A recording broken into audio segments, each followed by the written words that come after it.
Make sure that you pause the video and make annotations once per page. Also, at the very end, make sure that you're writing your genre-based thinking job. That includes your characters, your setting, your conflict, your resolution, and your theme. Call me if you have any questions on that. How I came to life.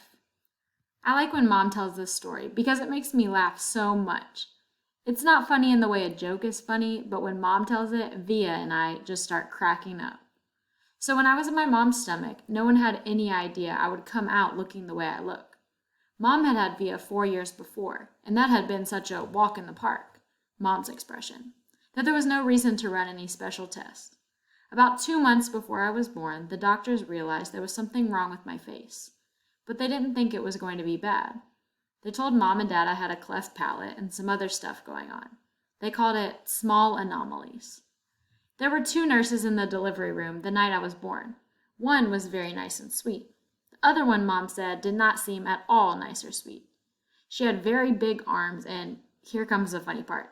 She kept farting. Like she'd bring Mom some ice chips and then fart.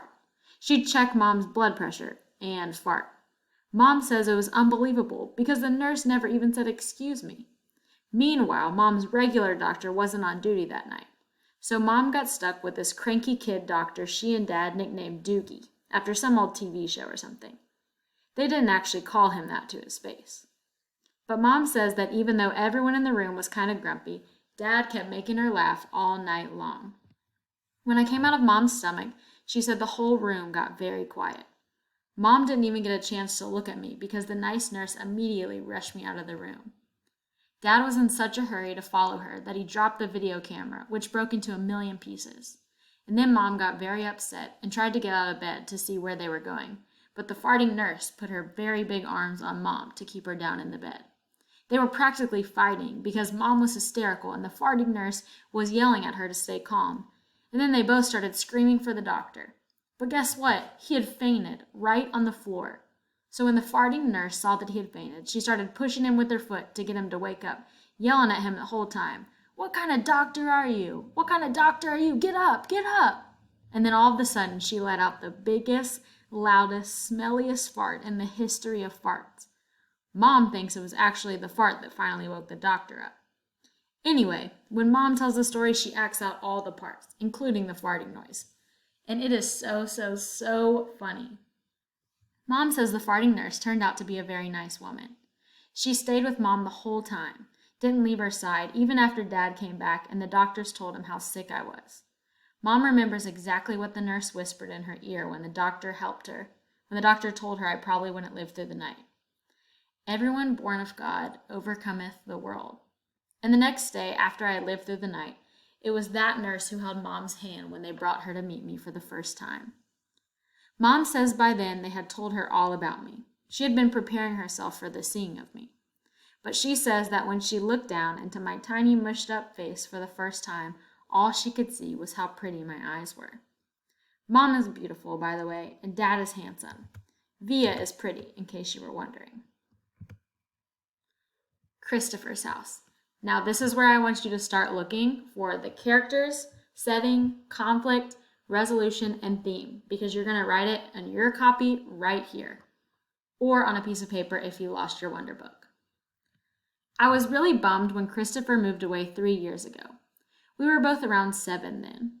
We used to spend hours playing with our Star Wars action figures and dueling with our lightsabers. I miss that. Last spring, we drove over to Christopher's house in Bridgeport.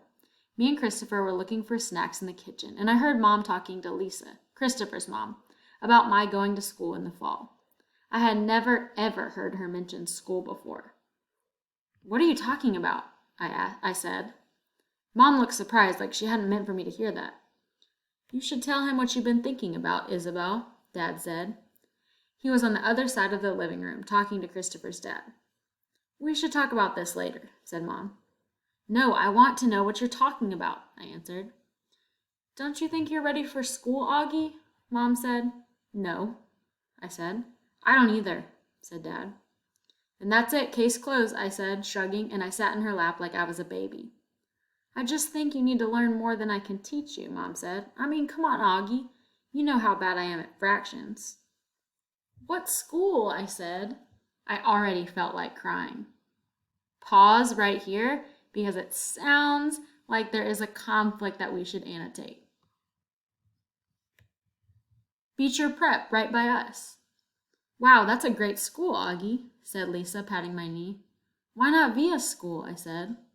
That's too big, Mom answered. I don't think that would be a good fit for you. I don't want to, I said. I admit, I made my voice sound a little babyish. You don't have to do anything you don't want to do, Dad said, coming over and lifting me out of Mom's lap. He carried me over to sit on his lap on the other side of the sofa. We won't make you do anything you don't want to do. But it would be good for him, Nate, Mom said. Not if he doesn't want to, answered Dad, looking at me. Not if he's not ready. I saw Mom look at Lisa, who reached over and squeezed her hand. You guys will figure it out, she said to Mom. You always have. Let's just talk about it later, said Mom. I could tell she and Dad were going to get in a fight about it. I wanted Dad to win the fight, though a part of me knew Mom was right. And the truth is, she really was terrible at fractions. Pause right here. Make your genre-based thinking job at the bottom. If you have any questions, let me know. After you finish writing your genre-based thinking job, you're going to type it into the Google form on Google Classroom.